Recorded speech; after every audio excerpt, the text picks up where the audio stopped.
Hello, great that you're watching again. I'm Eva van Zeeland from Miss Natural, and today I'm talking to Andrew Cooper. He joined me today. I flew to England to meet him, and maybe you recognize him. He was formerly known as the Coca-Cola Light guy, and now he's called the Juiceman. And this week his new book released in the Netherlands and maybe other countries as well. Yeah. So nice meeting you You here. too. Yeah. And thanks for coming over. Yeah, the book comes out in Netherlands now. It's currently in the UK, Belgium, and then we're expecting pretty much releases over the next 6 months. Okay. I think the final one is in America in January. Okay, America later than. Yeah, exactly. You got in there first, Yeah, for sure. And I didn't have the book yet. They sent it to me, but the mail was late, so No. I didn't have the time to look at it. But it looks great for what I'm seeing from the outside. Perfect. So I will be receiving it, and we will be giving away copies. So if you want to have a copy of the book, then keep on watching. Then I'll tell you later how you can get the copy. Amazing. But first, you brought me some juices as well, because now you are the Juiceman. I'm Miss Natural. Did you give yourself that name, or was there somebody else? So the thing for me was I've always had a kind of fascination and an interest in organic food sustainability since I was a child through my mum. Oh, through your mum. Who's very much kind of a natural influence and also quite a holistic influence. Okay. She's kind of a healer, quite spiritual, bit of a hippie. So the juicing kind of kicked in as it evolved in terms of the equipment that you could get. And I'd say probably 7-8 years ago, when I was having my daughter, we moved back to a farm up in Manchester, where I'm from originally, outside Manchester.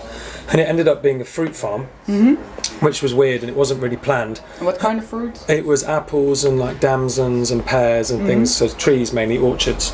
And at the time I was flying in and out of New York for work, doing the modelling and acting and working hard on that side.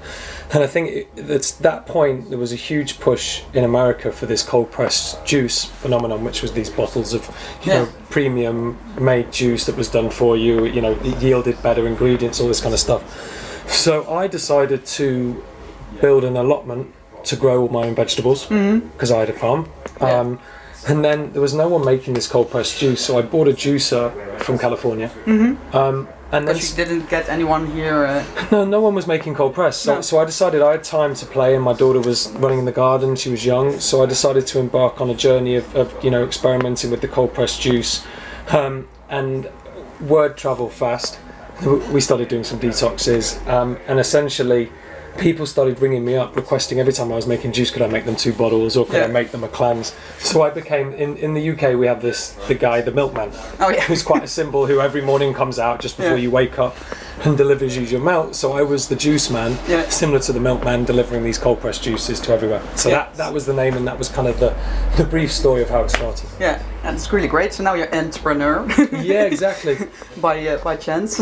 Yeah, and it was nice because it was an organic place for me to go, and it really did help me. You know, I think like a lot of people, you know, you struggle when you're working so hard, and especially when you're traveling, to keep fit and healthy. Yeah, but where do you find healthy food? It's getting more easier these days. Yeah, it's getting a lot easier. I think at one point it was really tough, and you know, you couldn't, you know, especially when you're traveling, you're hungry, your time zones are out, and you're feeling exhausted, and then you can lean into coffee and things that are bad for you. And for me, what I was getting in America when it was all happening was that I could land in New York or LA, and then I could go straight to a shop, pick up bottles of juice, you know, dehydrated kale chips, stock my minibar, and then if I was there for 24 hours, you know, every few hours I'd drink a juice, and I felt like I was doing some good, and then I'd get sick less. Then I explored the whole detox cleansing experience at home, and I just felt the benefits, and from then on it was kind of a case of sharing that. Yeah, so from your mother you learned from a child. Yeah, I learned about the ethics of food and good food and nutrition. Because guys at your age at the gym, they were only drinking protein shakes or making a fruit juice with something else, but no greens. Not enough people kind of consider what is the constitution of food. So what was used to make that food. Yeah. And how do you feel with the food you eat? I try to tell my children as well, if they want to eat candy or something else, there was nothing. You can try and eat it, but notice what it will do to your body. Exactly. If you got a stomach ache, then remember what you've ate. Exactly, and I'm exactly the same with my kids, and I think, you know, they understand the functionality of food. So, for example, my daughter had her sports day, which is where every year they do the running races outside. And in the morning she was like, "Oh, Daddy, I want to be really fast." what should I have? So then she wanted this, this oat and banana and almond milk smoothie with, added bee pollen, and then she had some porridge, and she doesn't particularly love, she'd rather have some toast or cereal, but she understands that the functionality if you want of good to have a sport station. Yeah, and I play with it, drink this, it'll make you super fast, and my little boy loves it, maybe he'll fly. Like spinach and Popeye. Yeah, exactly, and I think that's the playfulness. You make it fun, Well, you can't restrict, and I think what you said there is right. It's like when I'm away and they want candy floss, I just make them understand there's nothing good in candy floss. Yeah. If they enjoy it, fine. And it's a treat once in a while, but there is no good things. But you also live by the 80-20 rule, I read. That's the same for me, because I don't want to be Miss Perfect. No. That's not fun. And otherwise it becomes boring, and I think you'll slowly dilute your proposition of how healthy you're trying to be. Yeah, and also your digestion system. If you never eat something bad for you, then you don't know what good and bad is. No. So I agree with you 100% with that. Yeah, so I tell my children as well, and they are interested as well. One is more like into chocolate, and the other one is more, he will eat everything. And Indy, she eats olives, but I think that's until the age of 2, and then they get the net. Well, then they learn, and then they make colour association and all sorts of things. Yeah, really fun. Okay, I also brought some questions from Miss Natural members, so I want to ask you them as well.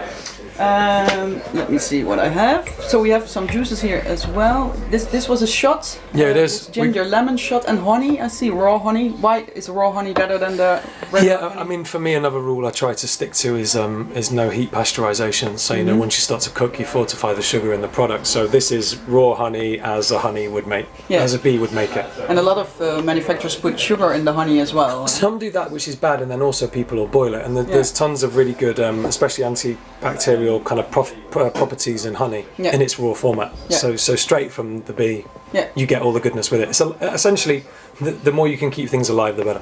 Yeah, that's true.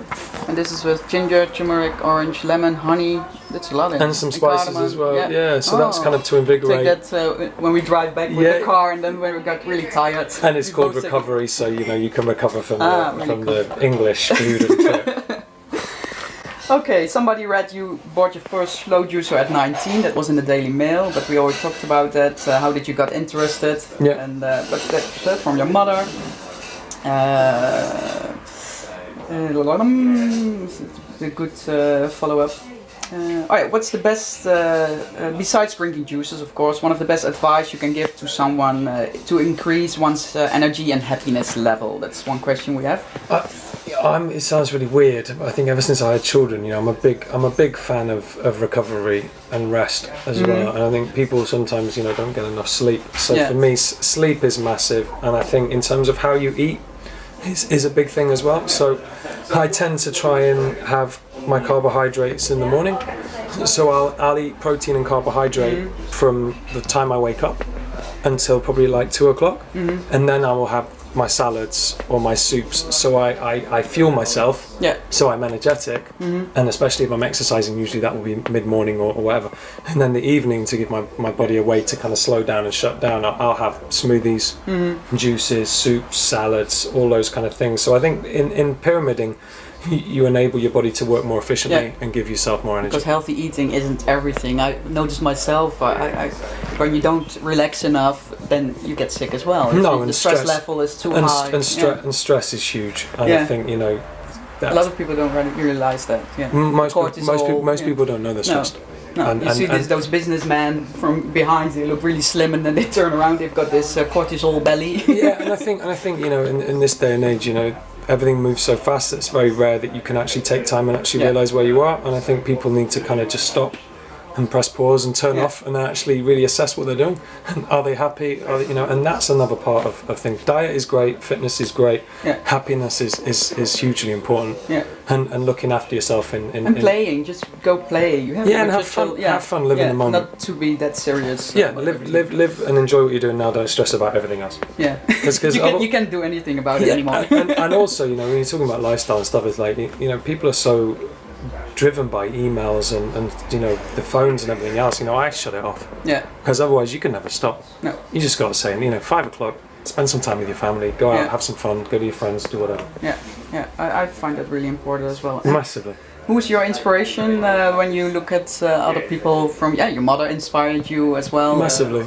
As other people, don't have to be famous people, but maybe teachers at school or maybe... yeah, I mean, there's a mixture of people who inspire me. Authors of other books. Yeah, I mean, I'm a huge fan of the arts as well. So from films is for me is inspiring. Actors and actresses are inspiring for the creative process. But I think it sounds really kind of a bit of a cliche, but I think my kids are my biggest inspiration. Yeah, they put a mirror to your face. Yeah, and I think and I just think there's the purest approach and how they see things. For me, as I said, I think life kind of has gone crazy in some ways. So it's kind of when you look to the simplicity of things, they kind of show you where it is. Yeah. There's great people in terms of health as well. There's people like David Wolfe, who's a huge advocate for nurturing, nature's medicine, which I'm a huge fan of. And then there's people like Norman Walker, who I'm a massive fan of in terms of the properties of juicing, and he was probably a big inspiration for why I started to get into juicing. Norman Walker. Yeah. Okay. So yeah, he lived to I think something crazy like 110, and he really kind of pushed the boundaries of experiencing how a healthy, purist lifestyle can really can put you into a higher state. And it was very interesting. And what's your dream for your company? Because I'm really like dreaming big, and because you can. I'm always dreaming big, and the biggest dream to start off was to create a sustainable drinks business that could be possibly the greenest sustainable business in the world. And we still have a goal for that. I think the main reason for me starting it on a commercial level, the recipes and me helping my family, that makes me happy on a different level. But on a commercial level, it was the fact that I found a way to make all the juice and then to basically recycle all the waste. Yeah. Okay. So essentially have zero waste. Yeah. And that was the kind of dream, and that still is the dream for the business. In terms of the brand, I want everyone to experience, my kind of knowledge and how I feel, and the reason I did Juice was to kind of share it with everyone, and that's why I really loved the book. Yeah. And I was answering another interview yesterday, and it was like, why did you do the book? And the book came about because I was approached by a very, very, really good publisher who I was super happy to be part of, who did Jamie Oliver and all these people, and it felt like a great team. Yeah. And there was a few of them. And at the time I was doing these cold pressed juices that I explained when I had the farm, but it's such an expensive price point.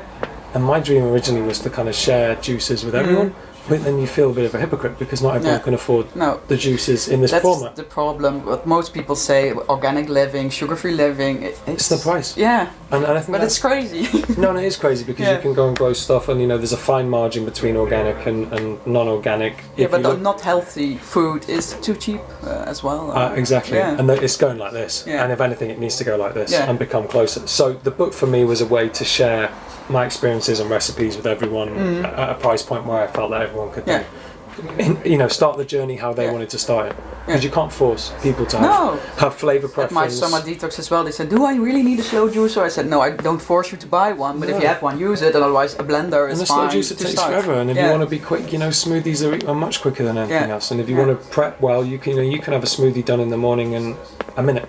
Yeah. So that was a big thing as well. Yeah. Through the years, I've learned a lot in terms of how to bulk shop, and it's in the book. How to pre-freeze your smoothie bags. Yeah. Because nowadays there's fine margins. What's the price of if you want to have organic food, but then it's 2 weeks old, and you're better off having 2 weeks old organic food versus very fresh, free-range food. It's really difficult. Yeah. So if you can buy everything fresh, make all your smoothie bags. Yeah. Or juice all your lemon and ginger for the morning. And the ice cubes. Yeah, perfect. Yeah. This is exactly how it should be. So I think a lot of it was just sharing that kind of knowledge to help people to juice more efficiently as well. Yeah. So now you told me that in Scandinavia they will be on the market. Juiceman, it's coming this year. So we've done a deal with 7-Eleven to do it. But Netherlands as well on the schedule. Or? Yeah, it is on the schedule. Okay. And I'll keep you guys posted. But it was meant to happen earlier, but something pushed it back. So I would have thought probably the end of the year, beginning. You do that with a partner as well, then. Yeah, I have a partner in Denmark who will look at all the stuff in Europe as a service. Okay, great. You must be happy with that. Yeah, I'm excited.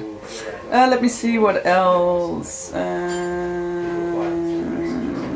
Yeah, Yolanda, she wants to know if you ever find it hard or find difficulties with first you were promoting cola and now you're promoting the healthy lifestyle. If that ever is that people say from no. Well, in terms of being a hypocrite. Yeah. Yeah, it's, do you know what's funny though is I've been in the business for 16 years, and that's a business that I work in. The modelling acting business, yeah. And mainly the modelling, and it's how did that started?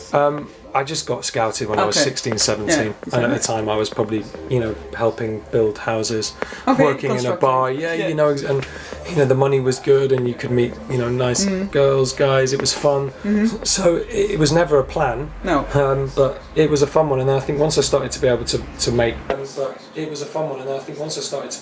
to make a decent living, and buy a house, do some pays for my kids' schools, then it became a bit more serious.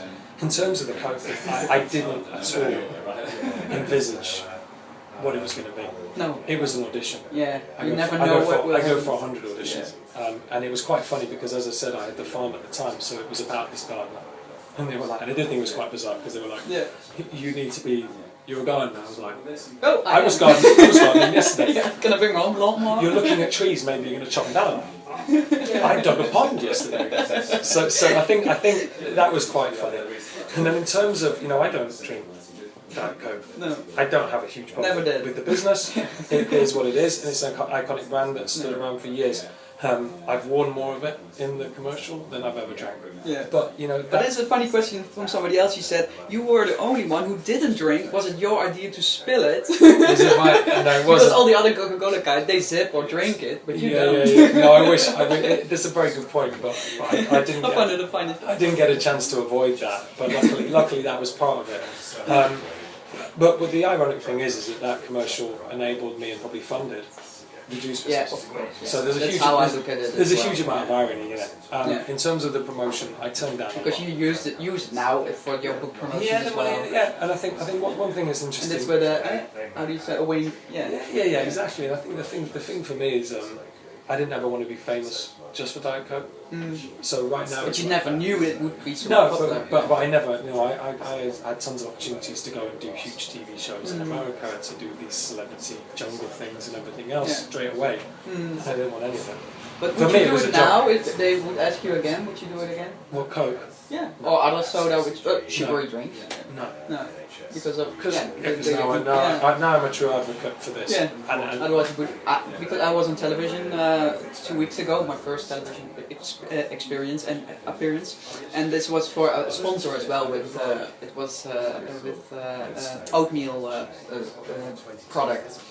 But I first looked at the ingredients, if there was sugar in it, and then I decided if I wanted to do it or not, because otherwise I'm Miss Natural, so I can't do that. You become a hypocrite. The timing when it all happened was the same time that I was embarking on my journey in a business sense. So that was fine. But for me, I would never ever write a book encouraging people to drink soda and processed foods. That's one of my biggest no-nos. What do you think of the discussion now that cola is as bad as juice, fresh juice? Do you hear the discussion the amount of sugar? Well, I think that's in terms of the process again. So if things are heated up, then you condense the sugar, and there is a lot of products now that say they're organic, they're not. Yeah. They look healthy. Say they put a barn on there's it. A lot. You can take a bottle and make a colour like this, and then you can take pre-processed purees and all sorts of stuff, which is what a lot of companies are doing, and it's not a good product.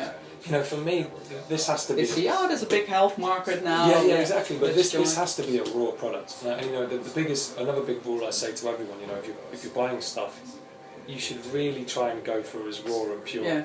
And anything heat processed, cold pasteurised, cold extracted olive oil. You can buy olive oil that's cold extracted. It's amazing. We've got a question about raw as well. That's from Emil. He said, when did you became conscious about going raw? But that's I think from your mother then as well. I think it's raw is one concept. I think pure is probably the better concept for how I am.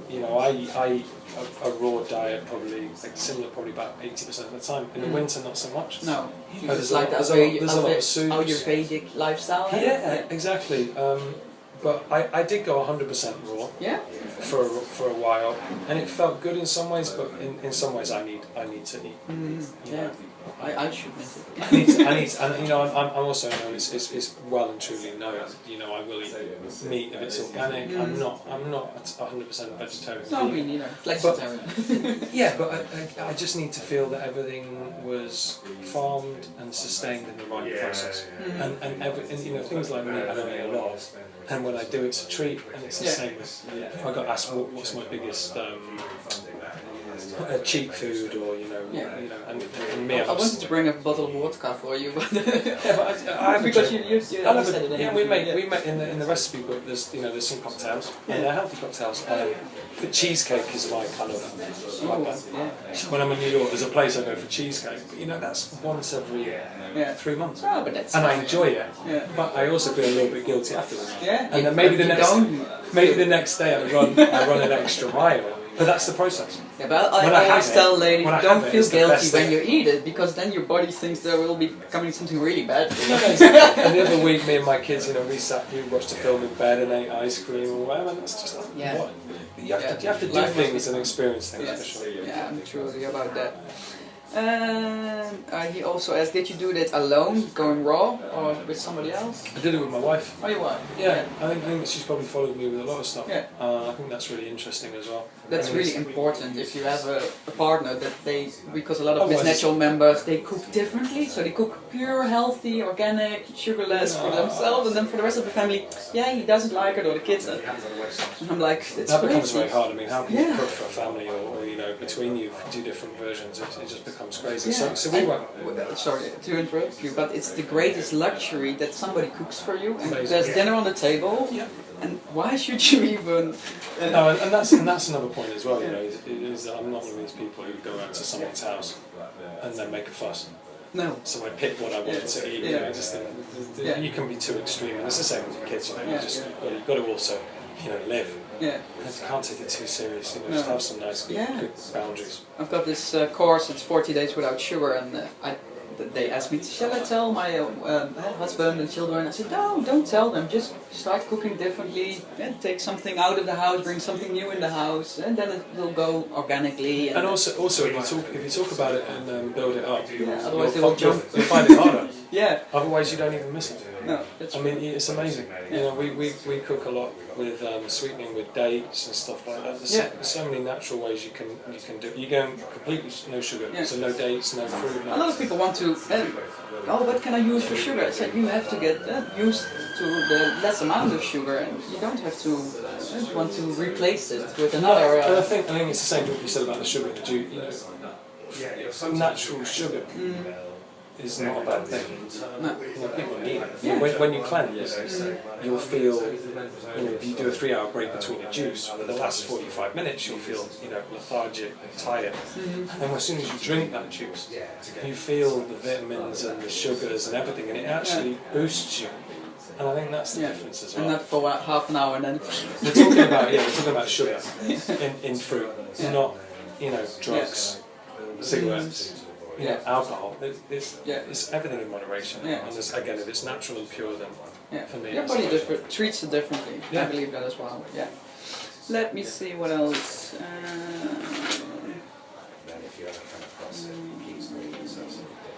We already talked about that. So Nadia wants to tell she's already a fan. She will be buying your book. Amazing. And her question was, did you become famous and recognized, or maybe stalked by the ladies? And is this now helpful for the new book?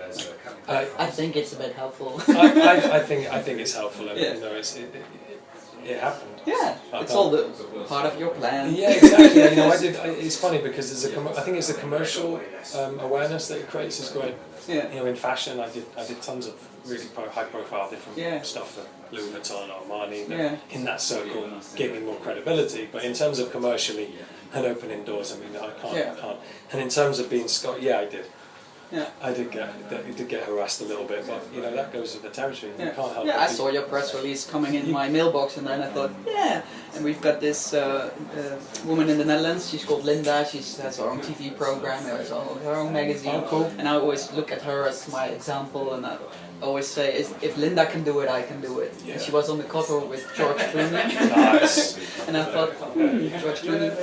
And then I got your press release. Amazing. I'm fighting with George. George might win that. But yeah, no. Do you know what? If you can imagine it, you can do it. That's my philosophy. Yeah, I don't take anything too serious. Like that, you know, I'm just happy. You know, I'm grateful for whatever good things happen, and everything is you can't pick and choose. You're everything. No. Everything you do is part of you. Yeah. So you can't choose the parts that you want to be associated. If you did it, you did it. Just go with it. Okay, we're going to give away 3 copies of your book. So if you want to have one, just leave a message at the website of Miss Natural. And in fall, I want to launch a soda awareness campaign. I think I call it Get Fresh. And maybe it's nice if you can say something to the people who will do that. We can do that later maybe. And it's especially for school people, sport canteens, Amazing. but also manufacturers of soda, because Coca-Cola can also make coconut water or iced tea with less sugar. Did you know that the amount of sugar in iced tea, in 10 years they lowered it for 7%, but it took them 10 years to lower it. Oh, it's amazing, and I think otherwise people don't buy it anymore. That's their problem. So I think again it's about making things fresh, and I think that's you know, I'm not trying to sell the book too heavy, but you know, the book is about making your own drinks, and then you can't question what's in it. So I mean, I would always read labels properly, and as I said, if everything's kind of 100% raw or pure and not concentrated and not heat pasteurized, you shouldn't have anything to worry about. And anything that is in a tin, a can, or in a carton is pasteurized. Okay. So any juice that's in a cardboard carton or anything that is in a tin, that has been pasteurized. So stick with things in glass bottles, or you know, in PET bottles that are recyclable. Okay. Perfect. Great. Thank you for this pleasure. interview, and maybe we see you in the Netherlands with your Juiceman. I'll come over and we can have a follow-up. Thanks. Great. Thank you. So Thanks much. for watching. Thank you.